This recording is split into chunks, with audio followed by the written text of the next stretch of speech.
Good morning, good day, good evening, everyone. Welcome to this webinar introducing the Gender and Youth Promotion Initiative 2021. Thank you so much for joining us. We'll get the webinar started in just a moment to let more people join.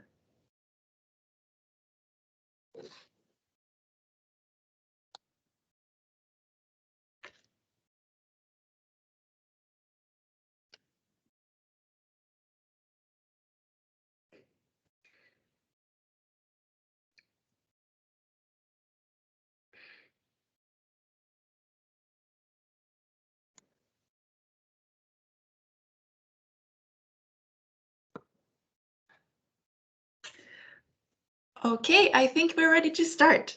So welcome everyone to this webinar introducing the Gender and Youth Promotion Initiative 2021. Thank you so much for joining us. My name is Ylva Sköndal, and I'm the new coordinator for the Gender and Youth Promotion Initiative, the GYPI, and it's a pleasure to meet you all.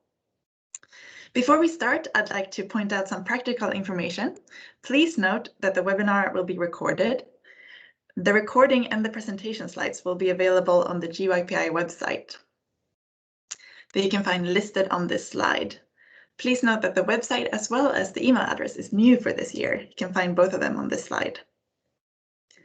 I would like to kindly ask everyone to keep their mics muted and cameras off so that the connection will be as good as possible for everyone. Questions are very welcome, and please use the chat for questions. The presentation will take around 25 minutes, and after that, we'll answer questions from the chat.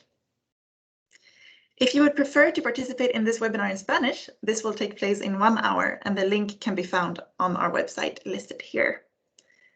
My colleague Shaza will present with me here today. Shaza, would you like to introduce yourself?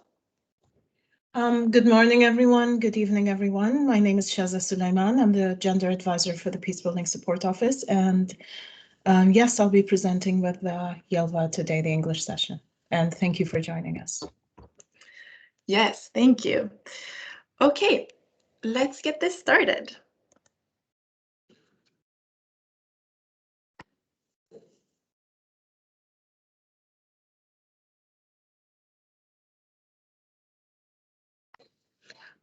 Ylva, I believe you're muted.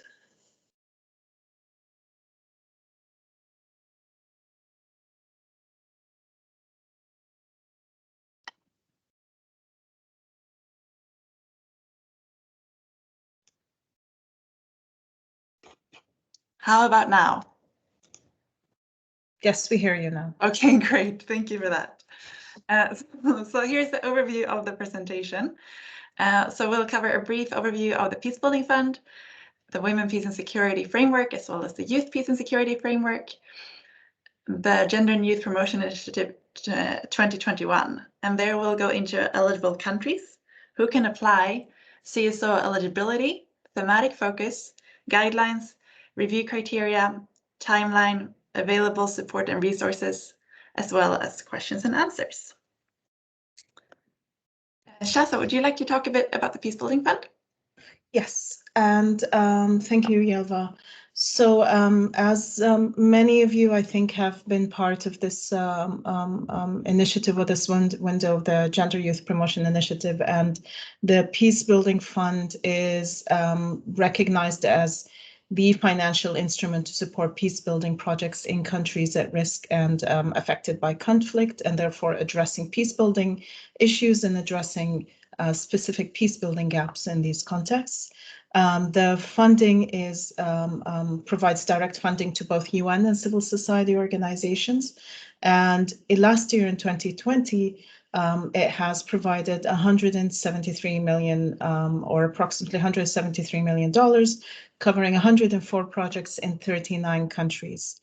And this is something we're proud of, that 40% of the allocation has gone towards activities and objectives that support gender equality and women's empowerment in these peace building contexts. The PBF works across pillars and supports UN integrated response.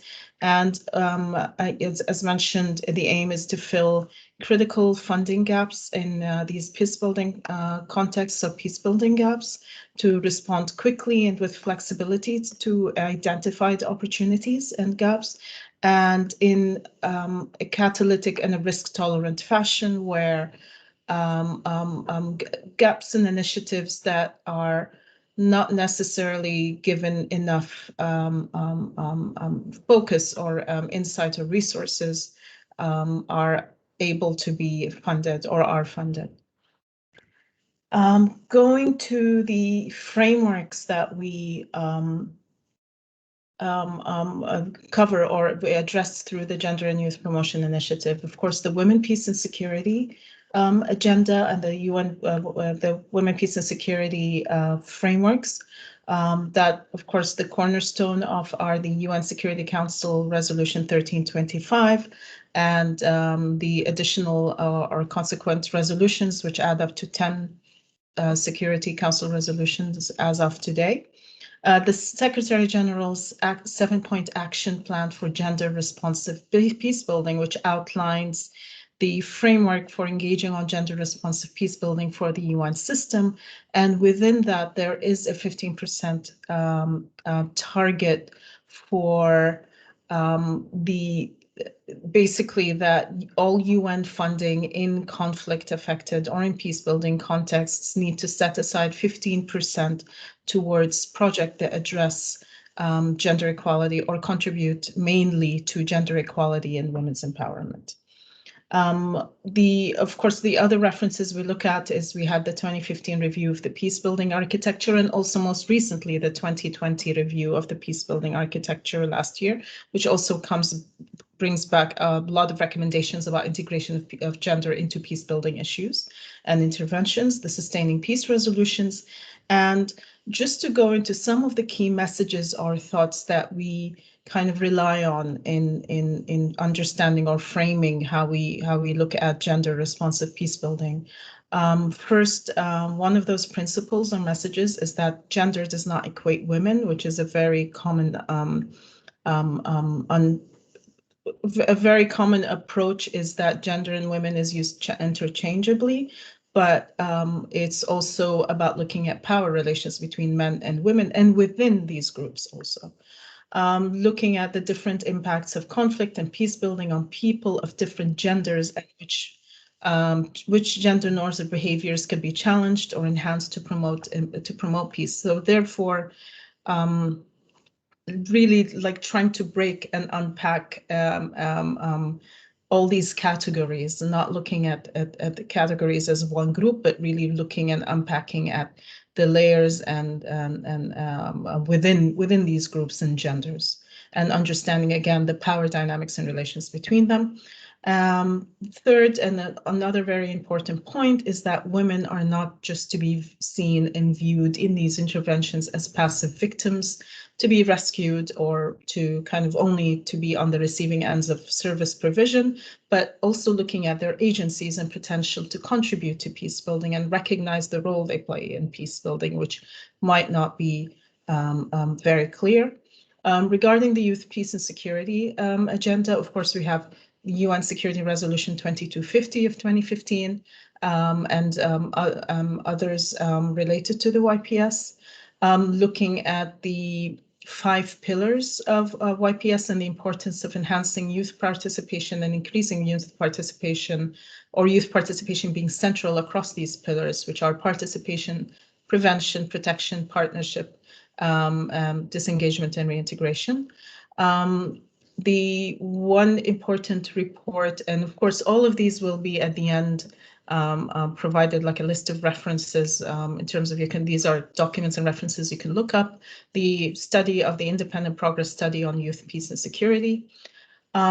Key messages around YPS, again, looking at these stereotypes and myth perceiving how young men are usually used or interchangeably thought of as threats and young women as victims, and going back to women being victims and young men always being aggressors and threats to peace building.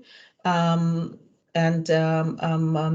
and stressing also that that's not actually accurate. The vast majority of young women and men have very important roles to contribute to peace and the stability of their communities and are indispensable allies for peace and security. And emphasizing or showing how investing in this group, in youth, both men and women, and the variety within these groups leads to a strong contribution to peace building and the stability of their communities and societies, and will reap peace, the desired peace dividends. The Gender Youth Promotion Initiative for 21, of course, we collectively say GYPI 2021, but there are actually 2 calls, the Gender Promotion Initiative and the Youth Promotion Initiative, which focuses more on youth. And the idea is to find innovative ways that are going to break down barriers that women and youth and young people face, barriers to their to their participation in political and peace building processes, to enhance their participation, to actually support their participation and unlock the potential they have in these contexts. For the GPI, as we said, it's also about implementing the frameworks and the resolutions and the commitments that we have that I've mentioned previously, and also finding innovative approaches to promote gender equality and support women's engagement in peace building processes and the political processes and in their communities. With the YPS, again, commit, in terms of implementing the resolutions and the YPS commitments, and also finding these innovative approaches to support the contribution of young men and women to peace building.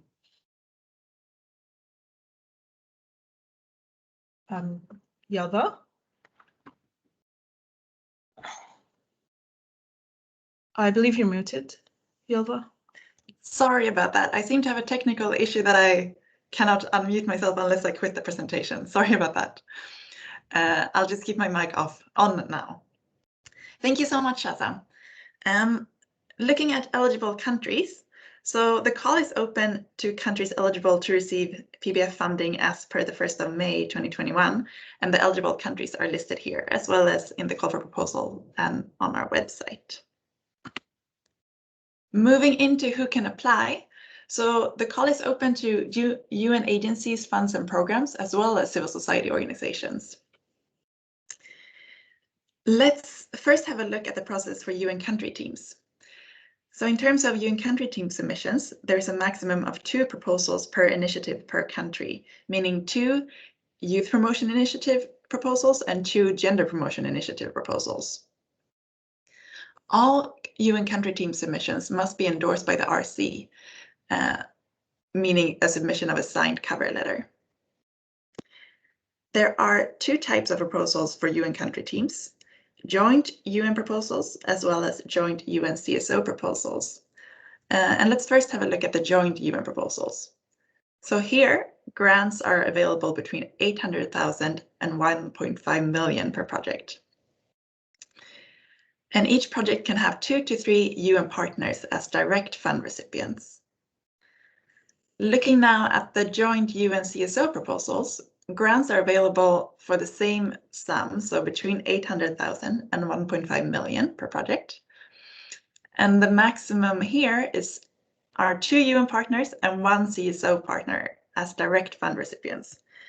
In other words, this means that it could either be 1 UN organization and 1 CSO, or 2 UN organizations and 1 CSO. And the CSO partner here needs to meet all the CSO eligibility criteria, which we will look into more in a moment. Great. So having a look at the process for CSO submissions. So in addition to joint UN CSO proposals, another possibility for CSOs is independent CSO submissions. So here, there's a maximum of 2 proposals per initiative per organization globally. So 2 focus on youth and 2 on gender. Grants here are available between 300,000 and 1.5 million per project. And there's a maximum of 1 CSO per project as a direct fund recipient. And these projects are submitted by the CSO independently, and there's no limit to the number of CSOs submitting projects per country. And all CSO need to meet all eligibility criteria, which we will have a look at now.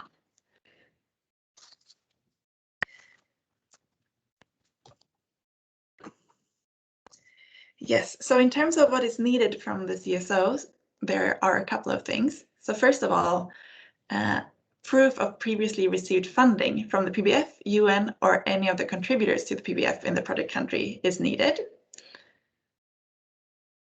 Further, the CSO also need proof of current valid form of registration as a non-profit with a social mission for the duration of the proposed project in both the country where the headquarters is located, as well as the project country. And similarly to this, proof of tax exemption is also needed. And here again, it's needed both in the country where the headquarters is located, as well as the project country. Audited financial statements of the last 2 calendar years, demonstrating an annual budget of at least 400,000 in the project country is needed. The CSO also need to attach the latest annual report that includes the activities of the project country. And further confirmation that the organization has worked at least 3 years in the project country. And lastly, explanation of the organization's legal structure. And these are also all listed in the call for proposal. Okay, having a look at the thematic focus. So this year, the GYPI will focus on promoting meaningful participation of women and youth in local peace building. So for the purpose of this call, local peace building is defined as peace building efforts focused on the community or subnational level. And within this area, 2 areas will be prioritized. So firstly, promotion and protection of civic spaces, notably regarding land, indigenous peoples, and environmental issues. And secondly, regarding promotion and strengthening of mental health and psychosocial well-being for women and youth as part of local peace-building processes. Please note that the call for proposal includes more information on this as well as references, and towards the end of the month, we will also organize thematic webinars focused on these areas specifically. In addition, preference will also be given to joint UN CSO projects, projects implemented by national CSOs, and projects that demonstrate strong partnerships with women and or youth-led organizations or networks. Now to look at some general guidelines for the applications. This year, projects must be submitted in English and French, and this year we're happy to announce that we've also added Spanish. So projects can also be submitted in Spanish. Project duration is, of course, is a maximum of 18 months. These are not long projects. Projects must set aside, in terms of monitoring and evaluation budgeting, must set aside at least 5 to 7% of the budget for monitoring and evaluation purposes, and that includes an independent evaluation and the financial audit. Projects must also allocate at least 40% of the total grant.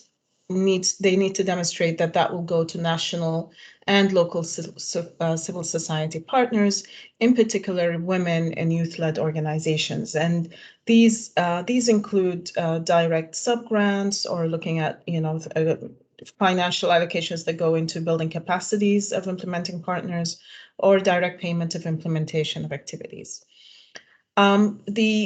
Regarding the gender marker criteria, for the GPI projects must all meet the gender marker 3 criteria. They must all be gender marker 3 projects. For the YPI projects, they must meet either the gender marker 2 criteria or the gender marker 3 criteria.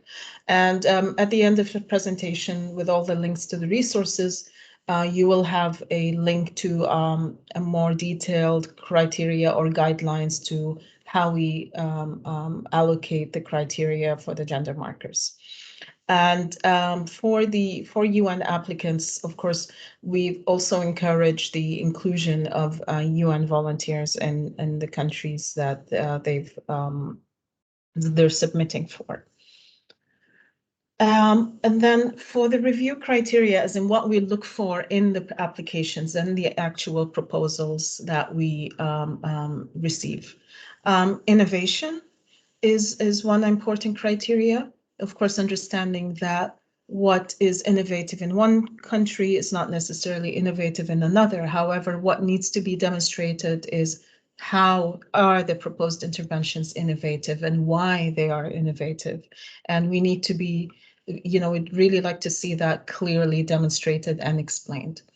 The gender and age responsive conflict analysis, that is the bedrock or the cornerstone for the interventions and the proposals. We need to see a thorough conflict analysis that is genuinely gender and age responsive, that is not just mentioning women and youth here and there, but actually, as we mentioned earlier, looking at the different power dynamics between these groups and how they interact with the conflict dynamics and how they contribute or how they're affected with the conflict dynamics in that specific context.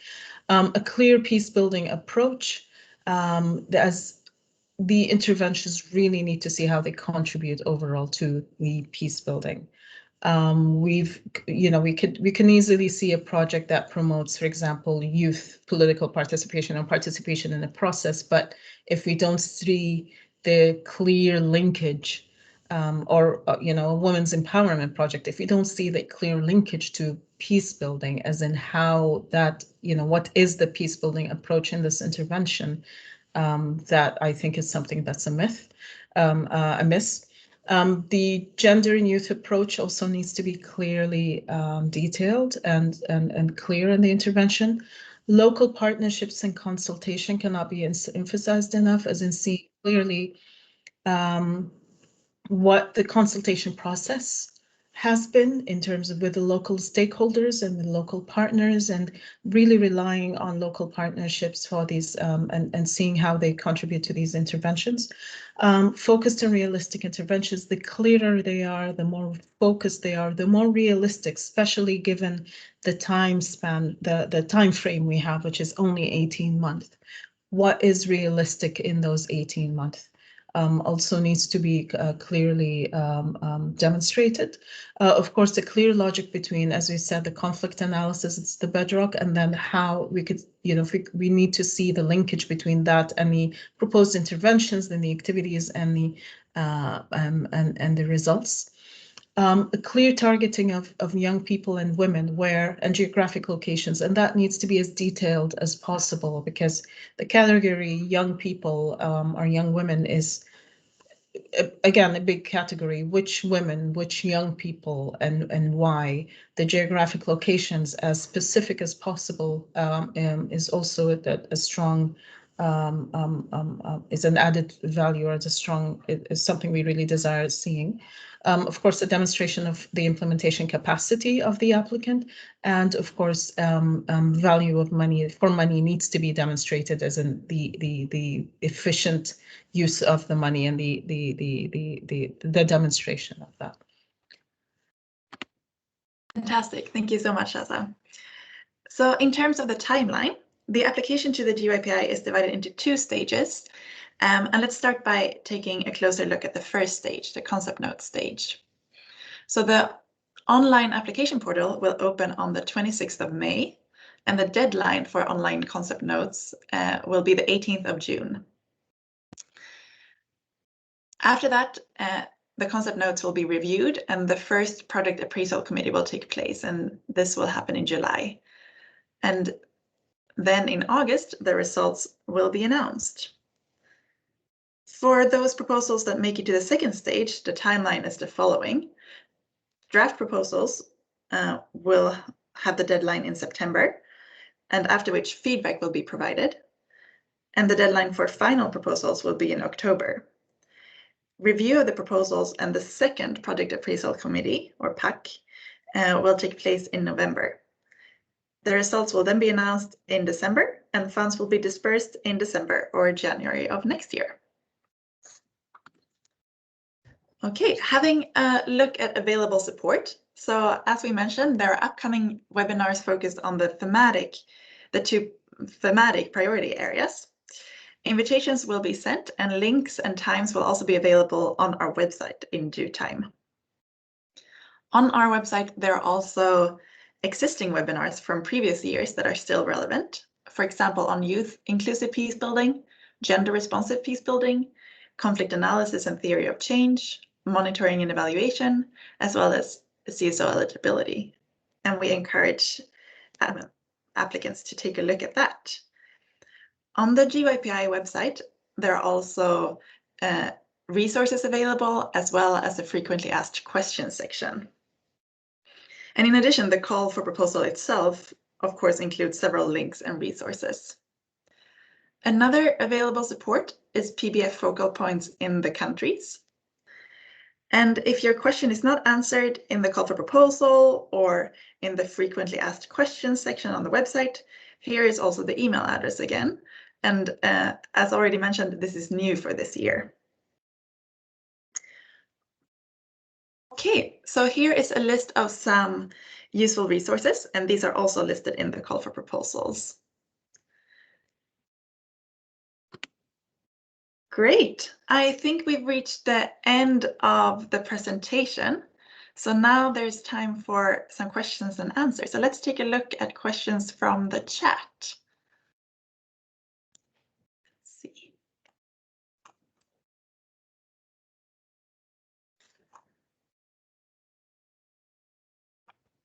Oh yes, so the email address has been shared.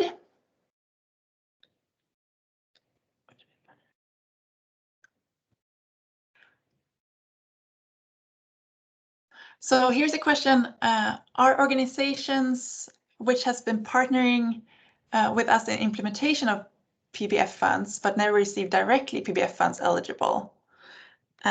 I believe the answer is no. The organizations would need to have received funding directly.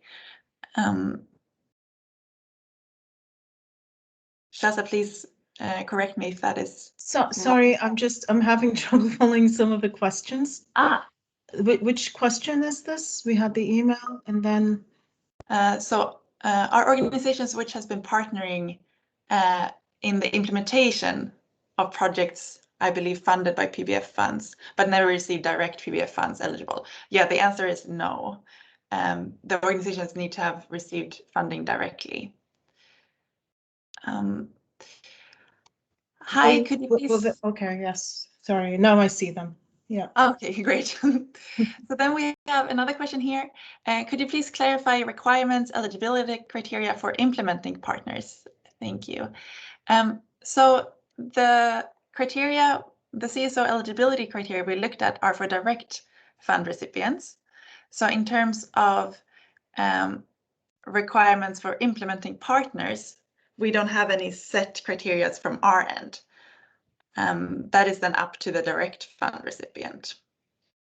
Yes, I think that will be at the country level in terms of the direct recipients, whether the UN or CSOs to, you know, looking at what the criteria is there for implementing partners. Yes, exactly. So we don't have any set criteria from our end.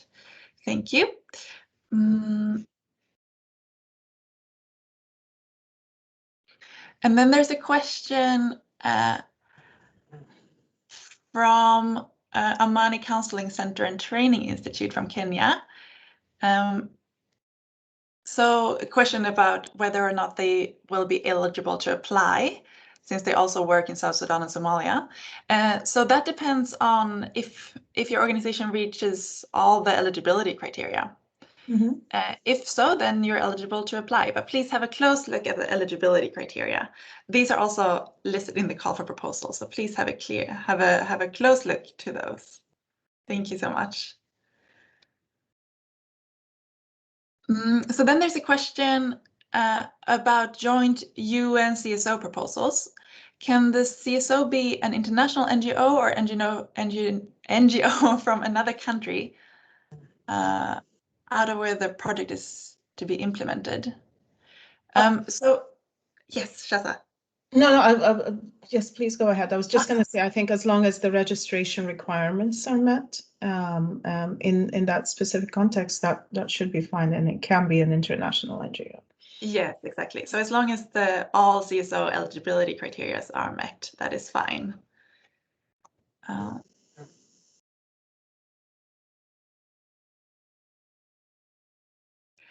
So then there's a question, another eligibility question for CSO.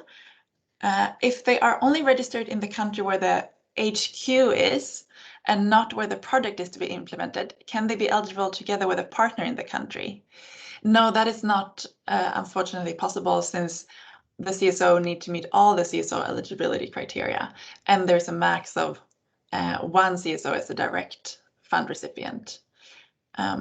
So yes, the CSO need to meet all the eligibility criteria. And it needs to be registered in that country, yeah. Yeah, exactly. Is there a possibility for CSO to make a joint application? So because of eligibility criteria, restrictions and so on, there's a max of having one CSO as a direct fund recipients per project. But then there's of course possibilities for that CSO to collaborate with other partners and so on as implementing partners. I hope that this clarifies that a bit more.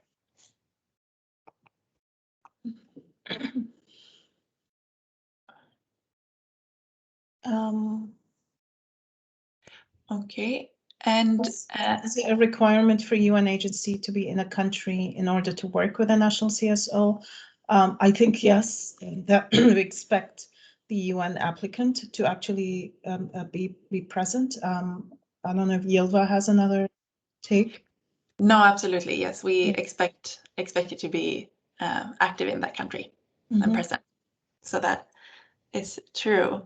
Yes, the presentation will be made available, so the recording will be online as well as the presentation slides. Can CSOs apply alone? Yes, as long as the CSO meet all the eligibility criteria, that is totally fine. Hello, does the PBF have focal points in Mauritania? So we'll make sure to share a list of PBF focal points on the GYPI website so that it will be easier to make contact with all the focal points. Thank you.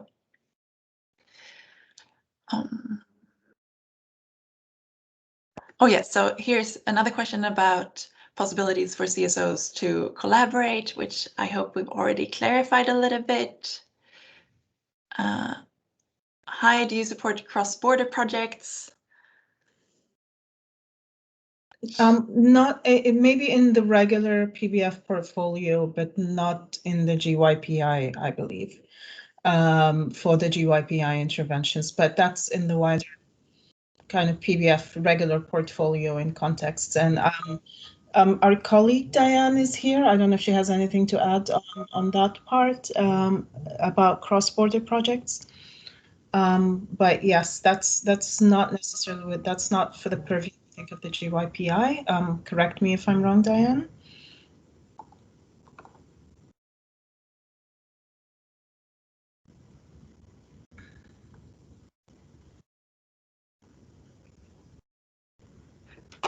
I believe. I think there was a. Oh, she's muted. Yes, I'll try to. Here we go. Now you should be able to unmute, Diane.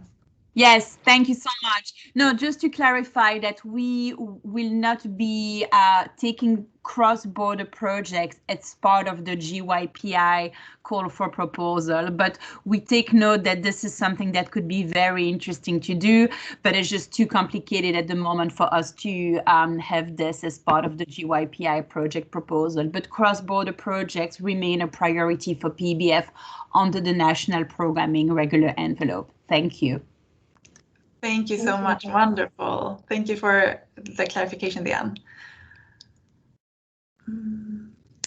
Okay, in the case of 2 UN and 1 civil society organization, which will be the lead, and do they both submit? So this is a good question. In terms of a joint UN CSO proposal, these proposals are submitted by the UN country team. So the UN agency in that case. So I believe that so there's a follow-up question then regarding joint CSO and UN proposals. Can the CSO lead? I believe yes, but the application will have to be sent in by the UN agency.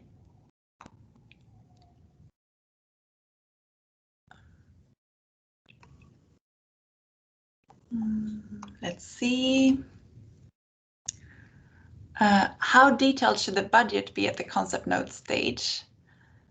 Is there guideline at this stage? So in terms of concept note information, at the end of the call for proposals, all the questions in the concept notes are listed.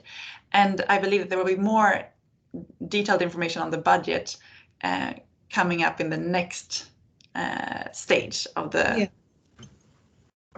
process. Just to kind of point one thing, that for the gender marker allocation, it also there needs to be a especially with the youth promotion ones, I think with the gender marker too, there needs to be, I think, some kind of idea of how much is being allocated to gender equality. But at this stage, the details are not necessarily, it's not expected to be super detailed at this stage. Yes, exactly. Thank you so much. Then there's a question about subgranting. So how does this work if you're an INGO applying? Do you need to add a number of local CSOs? Is there a maximum to the subgranting? So yes, thank you for this. You would need to work with local partners. Excuse me. At least 40% of the total grant should be going to local partners and national organizations and so on. Shaza, do you want to clarify that a bit more? Do you need to add a number of local CSOs, NGOs? Yes, so there's a minimum. We expect the 40% to go to CSOs and NGOs, and I said subgranting is one modality, but again, I don't, I'm not aware, again, I'll refer to Diane if there is a maximum for subgranting, but then again, it needs to, I guess the number of subgranting will also need to make sense in the overall project framework and theory and interventions. But what we have set is that 40% would go to CSOs, and that's the minimum expectation we expect. And then the details of how that is done needs to fit into the logic of the project. Yes, exactly. Thank you so much. So yes, at least 40% and preferably more, of course. Yes, and maybe just to flag also that the idea is to really promote very strong partnerships. And when we are reviewing the proposals, we are actually really looking at the concrete details of this partnership to really assess that it's a meaningful partnership that has been a process of co-creation and co-design between the UN organization and the civil society organization to really demonstrate this partnership. So I think the stronger a partnership you have and you describe, the better your proposal will be assessed by the reviewers. Exactly. Thank you so much, Leon, for that very important clarification. That's a very important point. Great. Then there's a question about the innovative approach.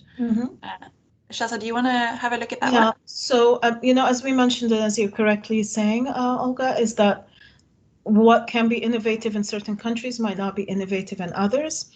But replicating what's innovative in other contexts or things that have been successful in other contexts can be innovative.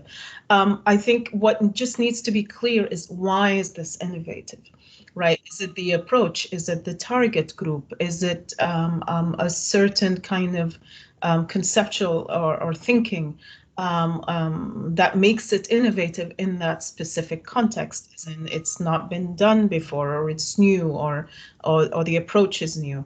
Yes, absolutely, replicating from other successful contexts can be something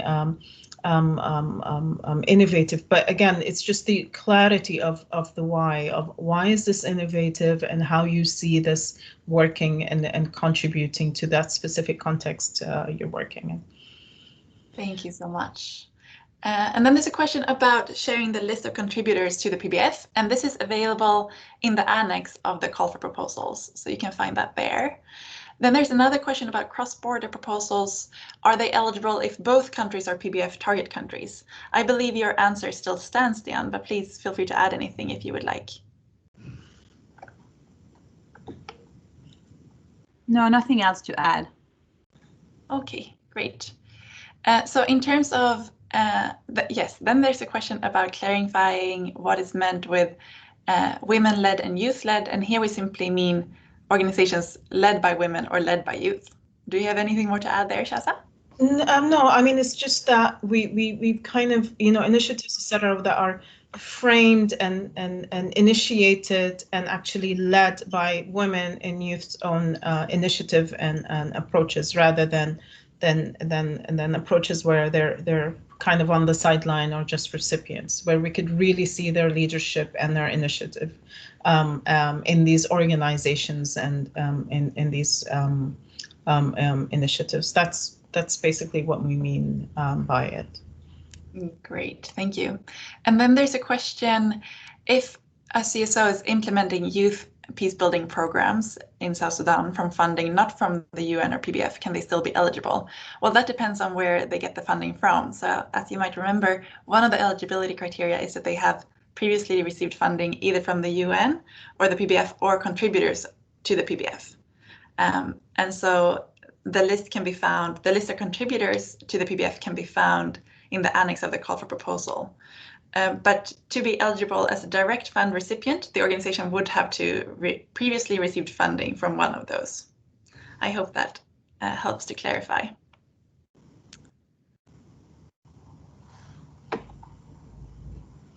The next question is on in terms of 40% requirement for local partners. Is this only defined as direct funding allocation from the lead to?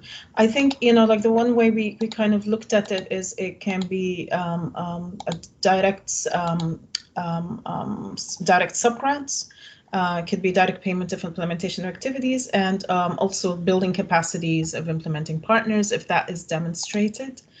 I think that's fine. I'm kind of hesitating a bit about the direct equipments, but I think that would fall under capacities. I don't know if Diane has another view on it, but that's how what I would think of it initially. Yes. I'm sorry, do you mind repeating? I'm sorry.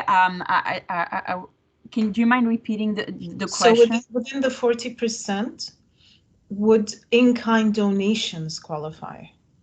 No, So- we're really looking at a direct transfer of the funding.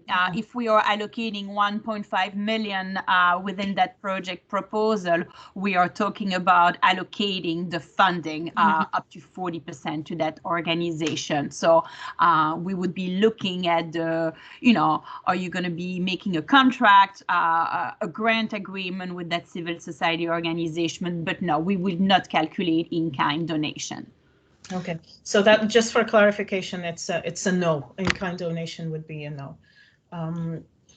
Great, thank you so much. And then there's a question of what happens if the CSOs are not tax exempt as per country tax regulations. So one of the CSO eligibility criteria is that the organization need to be tax exempt both in the country where the headquarters is located as well as the project country. And if there are specific questions regarding this in a specific country, then I would recommend to take contact with the PBF focal point in that country. But as the rule is that the organizations need to be tax exempt. I hope that clarifies this. Oh yes, then there's another cross-border question, but I think we've already answered that. And then there's an important question regarding Indigenous peoples organizations. So many Indigenous peoples organizations, especially Indigenous youth organizations, won't meet the mentioned eligibility criteria. How can we meet them halfway? This is, of course, a very important question, and it is true that the eligibility criteria are quite high and hard to reach for many organizations. Unfortunately, these are the eligibility criteria we need to have in place in order to be able to give funding. Yeah. But here we are really hoping for a lot of close collaborations and partnerships between different types of organizations. Shaz and Diane, do you have anything more to? Yeah, I think even if due to eligibility criteria, they cannot be direct recipients. However, they can definitely be, part of the implementing partners and partnerships of collaborating with an eligible CSO or within a UN project. I think that would definitely be something that's encouraged to kind of have these partnerships with these kind of organizations. Exactly, very encouraged. Diane, do you have anything more to add there? No, and we understand the challenges, and we have the same, for example, in the Sahel with local peace building organizations who will not meet the financial criteria, but we really encourage them, and we encourage larger civil society organizations and UN organizations to actually create partnership and alliances with such organizations, because we know that they do have the know-how, the local networks, the capacity, and the great ideas to actually come up with very strong projects to be submitted under this call for proposal. Exactly, thank you so much. Great. And then in terms of years of presence, so there's a question, does the 3 years presence in a country requirement exclude recently established CSOs in that particular country? Yes, so one of the eligibility criteria is that the organization will have needed to be present and active in the country for at least 3 years. Great. Then there's another question regarding the joint CSO UN proposals. So can the CSO lead? So maybe let's clarify that a little bit. I know that the application would need to be submitted by the UN partner in that case. Diane, do you have anything to clarify there?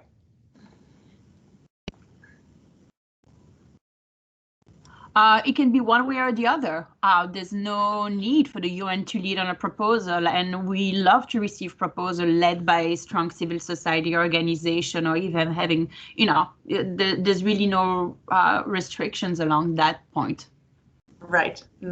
Great, thank you. So it's just that the UN partner would have to submit the application, but apart from that, the CSO can lead. Totally correct. Great, thank you. And the CSO does not need the UN organization either. You can also just have a civil society organization. Like we've received very strong proposals for Mercy Corps on its own with its local partners. There's no obligation for a civil society organization to go with a UN partner. Great, thank you so much. So then there's a question about the total number of projects which will be funded, and this has been different from year to year. Recently it's been around around 25 maybe, sometimes a few more, sometimes a few less, so somewhere around there.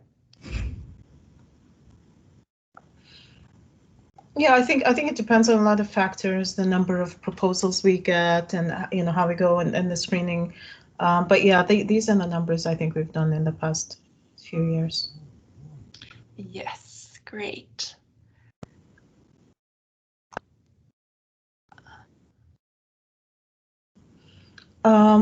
I think we've responded to part the budget. I mean, you'll get the template, and I think at the concept note stage, it's not going to be so much detailed, but definitely at the following stage.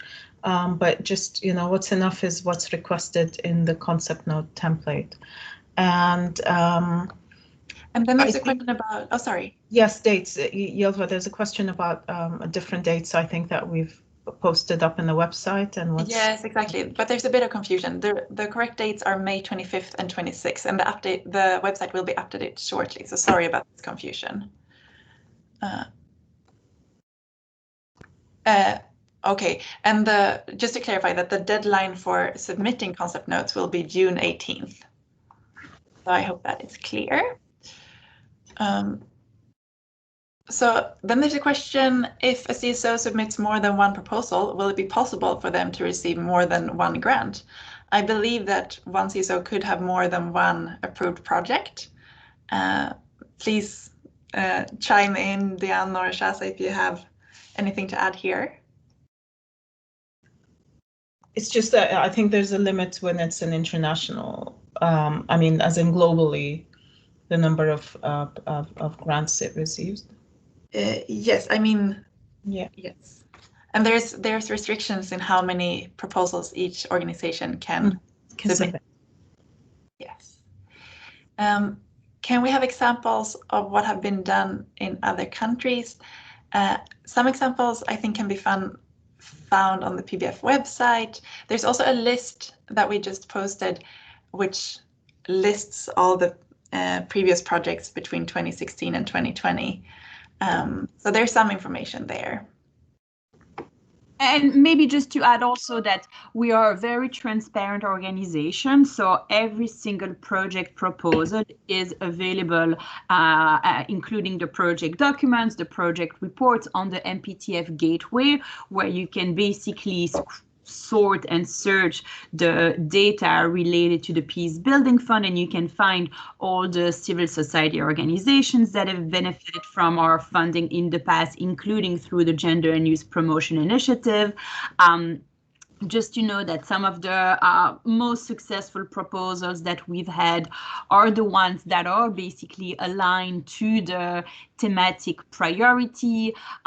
We give more points when it is a joint, when it is promoting an innovative approach, when it is complementing strategically the overall PBF portfolio in country. So I think there's like different quality criteria that we are looking at in terms of the quality of the conflict analysis, the gender and the youth dimensions, and integration across the project proposal. But I think that every country is different, so innovation is going to take different forms depending on the country, and we are always open to new ideas and to really pilot projects that are sometimes more risky, new approaches. So I think that there's definitely appetite for new ideas.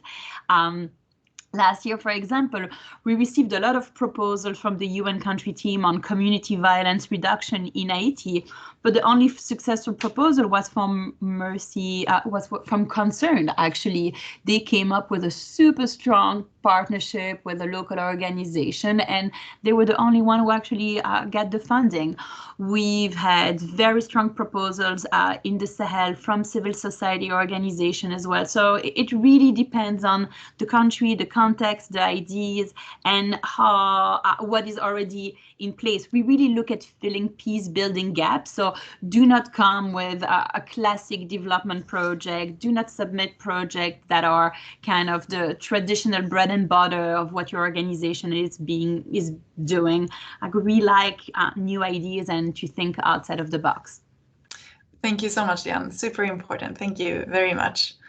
And then there's a question about CSO eligibility. Are CSO eligible if they have received funding from a contributor to the PBF? And the answer to that is yes. And the list of contributors can be found in the annex to the call for proposal. Is it obligatory for local CSOs to provide proof of previous funding? Yes. So for direct recipients, this is obligatory.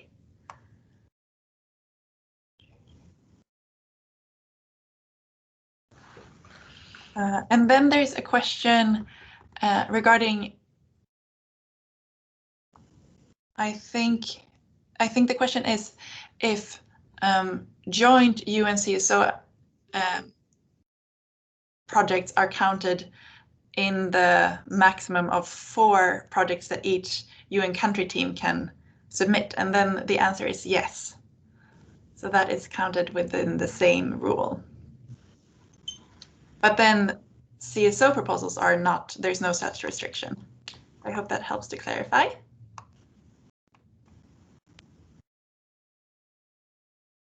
Yes, this presentation will be uploaded on our website, so you can find it there.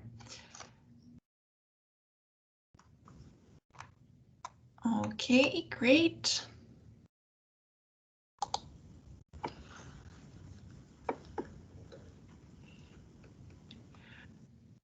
Okay, and then there's a question regarding the concept note. So the concept note will be submitted in an online portal. So what you can find now is in the annex of the call for proposals, there are all the questions listed and so on. And then when the portal opens, the application will be made directly into that portal. So I hope that clarifies that a bit.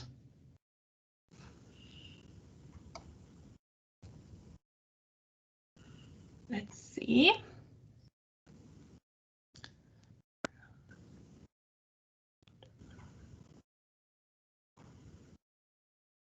Okay, so then there's a question regarding the 40%.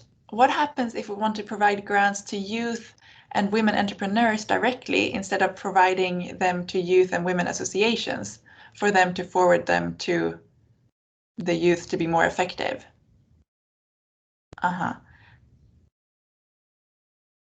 So yes, the 40% can go to, you know, local networks, local organizations, and so on. I think to individuals would be a bit problematic. So. So maybe that's what the question. Yeah, exactly. No, so then if we understood the question correctly. Yeah, maybe. So if we're understanding the question correctly, then the answer is that it should be going to organizations and networks and so on, so not individuals per se. So a clear example of a concept note. So you can find the questions for the concept note in the annex to the call for proposal.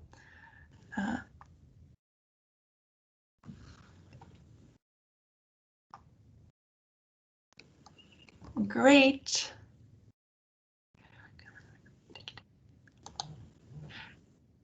And then there's a question, will you consider limitations dictated by the context regarding innovation? For example, in the case of South Sudan. So I believe Shaza has clarified it a bit, but Shaza, do you have anything more to add there?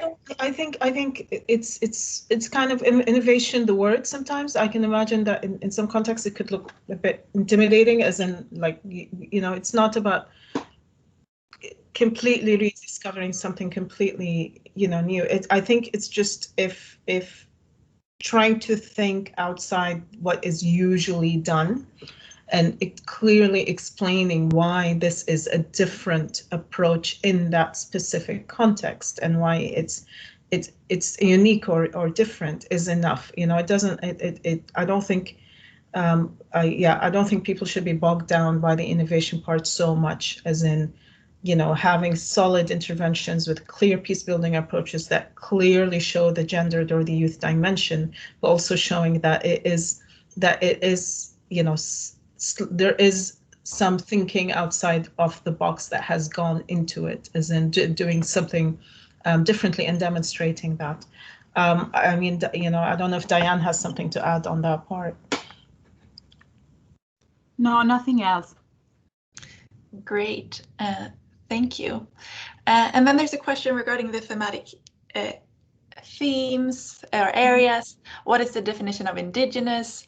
And so here I would refer to the call for proposal for some more information, and then we'll have the thematic webinars going more into detail of the thematic areas. And just to emphasize again that the deadline for concept notes will be the 18th of June. We'll update so the information is correct everywhere, but it's the 18th of June. Great. I just wanted to add something quickly, that yes, we will be going into more details into thematically. And I think, you know, thank you for bringing up the part about indigenous. I think it's an important question, and we will definitely delve into it. But again, it's not depending on the context. If you're in a context where it makes more sense to look at marginalized groups, or specific marginalized groups that do not necessarily come under the term or use the term indigenous, I think that's absolutely fine. Yeah, exactly. Thank you for that. Then there's a question, I think if I'm understanding the question correctly, it is if one UN agency can submit a proposal, and it has to be at least 2. It could be 2 or 3 for the joint UN proposals. So a single UN entity cannot submit a proposal.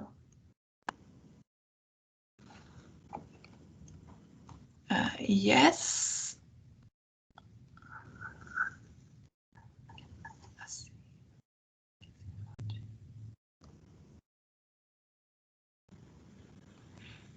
Okay, then there's a question, can a CSO apply for 2 proposals, one as a single organization and the other one as a joint UN CSO proposal?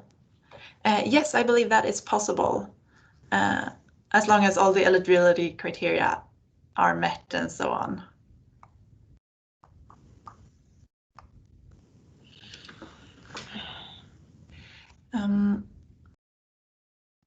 And then there's another question, can you please confirm that from a federation approach, only 4 proposals maximum can be submitted?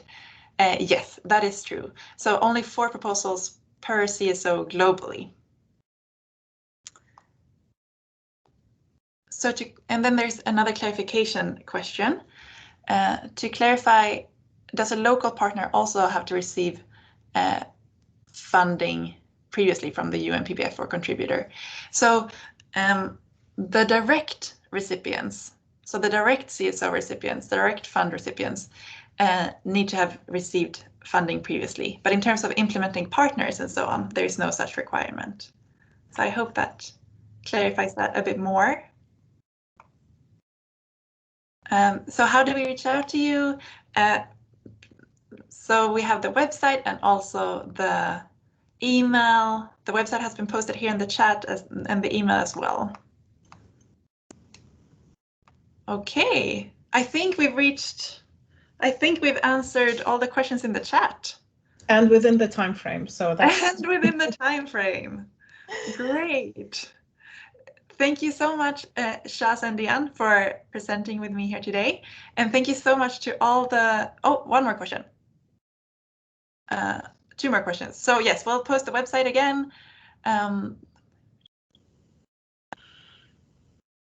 Wait, but the name... Oh. Yes, so in terms of contributors to the PBF, those are countries. So if you received money from those governments, then you would be eligible. Can you please confirm that the 400,000 annual budget eligibility criteria requirement applies for each project country or at organizational level? So that is each project country. Great. Okay, so now I think we've answered all the questions. Thank you so much. We thank you for joining us for this webinar today. And I wish you all a great continuation of your week and good luck with your applications. Good luck and speak soon. And, you know, we take the review very seriously. We're really excited to receive all your great proposals and great ideas. Thank you so much. Thank you so much. We'll post the website there again. Thank you.